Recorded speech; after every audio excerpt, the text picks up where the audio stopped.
آپ کو یاد ہوگا کہ جب موسیٰ نے اپنی لاٹھی سے سانپ بنایا تھا تو فرعون کے جادوگروں نے بھی کیا کر لیا تھا؟ سانپ بنا لیا تھا۔ یہ فریب ہے، یہ دھوکہ ہے۔ اصل قدرت خدا کی ہے۔ اور شمعون جادوگر بالآخر کیا ہو گیا؟ قائل ہو گیا۔ پہلے تو وہ فلپس سے متاثر ہوا اور پھر توبہ بھی کی، لیکن شاید توبہ اس کی جینون نہیں تھی، اس کا دل خالص نہیں تھا۔ اس کے دل میں کیا تھا؟ لالچ۔ وہ شو آف ہونا چاہتا تھا کیونکہ اس کے اندر یہ بات تھی۔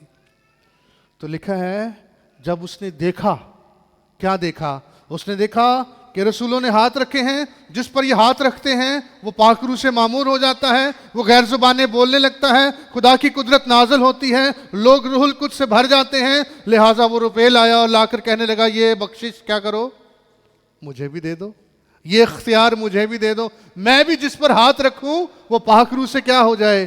معمور ہو جائے۔ کبھی کبھی ہمارے اندر یہ جڑ بھی پنپتی ہے، ہمارے اندر بھی یہ خواہش پیدا ہوتی ہے، لیکن پطرس نے اس کو جھڑکا۔ کیا کہا اس نے کہا کہ تیرے روپے تیرے ساتھ ہی غارت ہو جائیں، تیرا اس امر میں نہ حصہ ہے نہ بکھرا ہے، تیرا دل خداوند کے نزدیک خالص نہیں، تو خدا کی بخشش کو پیسوں سے خریدنا چاہتا ہے؟ ارے یہ تو مفت ہے، یہ تو خدا کی بخشش ہے، یہ تو خدا کا تحفہ ہے۔ تیرا دل خداوند کے حضور خالص نہیں ہے۔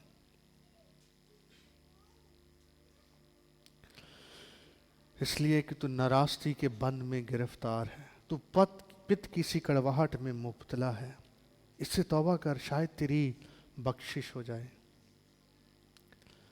جو کچھ ہمارے دل میں ہوتا ہے بالآخر وہ کسی نہ کسی طرح سے ہمارے عمل میں ظاہر ہو جاتا ہے۔ کڑواہٹ کا بڑھنا جو ہے وہ کسی آگ کی مانند ہے، شعلے کی مانند ہے۔ کڑواہٹ کا بڑھنا جو ہے وہ کسی ابلتے ہوئے پانی کی مانند ہے۔ پہلے تھوڑا سا کوئی دکھ، کوئی رنجش، کوئی خلش، پھر وہ شکایت کی صورت اختیار کرتی ہے، پھر وہ غصے کی صورت اختیار کرتی ہے، پھر وہ انتقام کی شکل اختیار کر جاتی ہے، اور پھر یہ خاموش کڑواہٹ جو ہے اس کے بڑے خطرناک اور دور رس نتائج جو ہے وہ نکلتے ہیں۔ اور یہ پھر بہتوں کو، ہم نے پڑھا نا وہاں پر بھی، بہتوں کو کیا کر دیتی ہے؟ ناپاک کر دیتی ہے، بہتوں کو متاثر کرتی ہے۔ خروج کی کتاب میں آپ نے یہ بات نوٹ کی ہوگی کہ خدا نے کتنی برکت دی تھی بنی اسرائیل کو، کہاں کہاں کیا کیا خدا نے ان کو مہیا کیا، لیکن خدا کی سب نعمتوں کو وہ بھول گئے۔ بڑبڑاہٹ، شکایت کو انہوں نے عادت بنا لیا تھا۔ سنیے غور سے، جب کبھی ہمارے اندر یہ جڑیں پھوٹتی ہیں تو سب سے پہلے یہ ہمارے ایمان کو کمزور کرتی ہیں، سب سے پہلے یہ متعلقہ شخص کو متاثر کرتی ہیں، اس کو روحانی طور پر بھی متاثر کرتی ہیں، اس کو جسمانی طور پر بھی متاثر کرتی ہیں۔ ایسا شخص کبھی شکر گزار نہیں ہوگا، کبھی خوش نہیں ہوگا، کبھی مطمئن نہیں ہوگا، کبھی سیٹسفائیڈ نہیں ہوگا۔ وہ فزیکلی بھی بیمار ہی رہے گا، کبھی وہ صحت مند دکھائی نہیں دے گا، کیونکہ اس کے اندر کڑوی جڑیں پھوٹ رہی ہیں۔ اور روحانی طور پر بھی خدا سے دوری، روحانی زندگی کی کہہ لیں کہ گراوٹ، دعا آپ کی رک جائے گی، عبادت آپ کی کھوکھلی ہو جائے گی، کلام کی تاثیر نہیں ہوگی، کیونکہ لکھا ہے اگر تم دوسروں کے قصور معاف کرو گے تو تمہارے بھی قصور کیا ہوں گے؟ معاف ہوں گے۔ تو لہٰذا ان کڑوی جڑوں کا سد باب ہونا، ان کا کاٹا جانا وہ کتنا ضروری ہے۔ اس کا علاج کیا ہے؟ ان جڑوں کا علاج کیا ہے؟ چند منٹ آپ کے اور لوں گا۔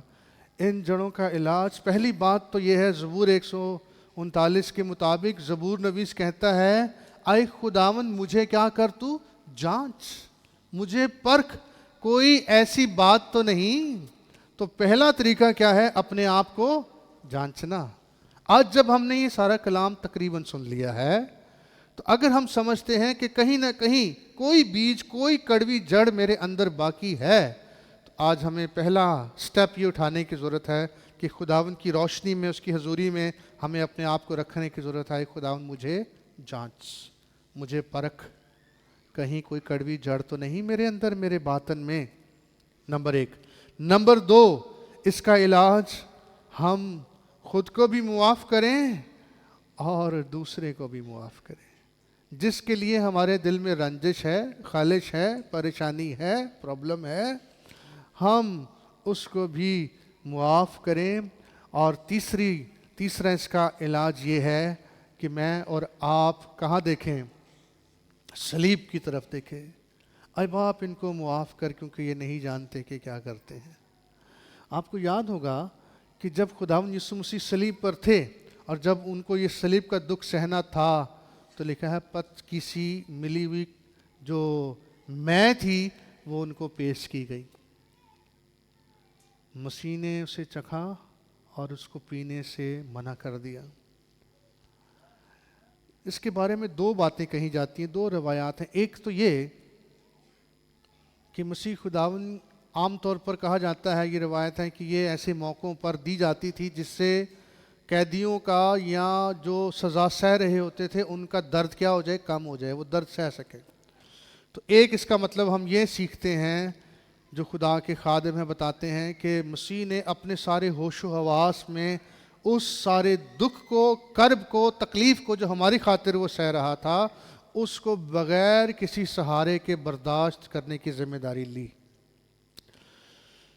اور دوسری بات یہ تھی کہ یہ نہ پی کر مسیح نے اس بات کی طرف بھی ہمارا دھیان دلایا، جو سچائی آج ہم سیکھ رہے ہیں، کہ اس کے اندر کسی بھی طرح کی کسی کے لیے کوئی نفرت موجود۔ اسی لیے اس نے کہا اے باپ ان کو کیا کر دے؟ معاف کر دے، یہ نہیں جانتے کہ یہ کیا کرتے ہیں۔ تو اگر میں اور آپ، ایک دفعہ نا کسی سے میری بات ہوئی اسی مضمون پر، معافی کے تعلق سے، فیملی میں کوئی پرابلم تھا، تو میں نے انہیں کہا کہ کوئی بات نہیں، آپ معاف کر دیں، خداوند نے بھی تو معاف کیا ہے۔ میں حیران ہو گیا۔ اس نے مجھے جواب دیا کہ I am not Jesus Christ, میں یسوع مسیح تو نہیں ہوں۔ ارے ہم یسوع مسیح تو نہیں، لیکن ہم اس کے فالوور بھی تو ہیں۔ پھر یہ بھی نہیں کہو کہ میں مسیحی ہوں، پھر یہ بھی نہ کہو کہ میں کرسچن ہوں۔ کیوں بتاتے ہو کہ میں مسیحی ہوں؟ کیوں بتاتے ہو میں کرسچن ہوں؟ بھائی کرسچن ہو اگر اپنے آپ یہ دعویٰ کرتے ہیں کہ ہم مسیحی ہیں، we must like Jesus Christ، پھر ہمیں مسیح کو فالو کرنا پڑے گا۔ تو اس کا کیور یہ ہے، اس کا علاج یہ ہے کہ ہم صلیب کی طرف دیکھیں۔ بیابان میں جب سانپ کاٹ رہے تھے لوگوں کو، تو بلی پر سانپ کو ہی چڑھا کر موسیٰ نے چڑھا دیا، اور خدا نے کہا تھا اب جو اس کی طرف دیکھے گا وہ کیا پا جائے گا؟ بہنوں اور بھائیوں، میری شفا بھی یہاں پر ہے۔ جو صلیب کی طرف دیکھے گا وہ ان جڑوں سے کیا پا جائے گا؟ شفا پا جائے گا۔ اس کا خون ہمیں تمام گناہوں سے کیا کرتا ہے؟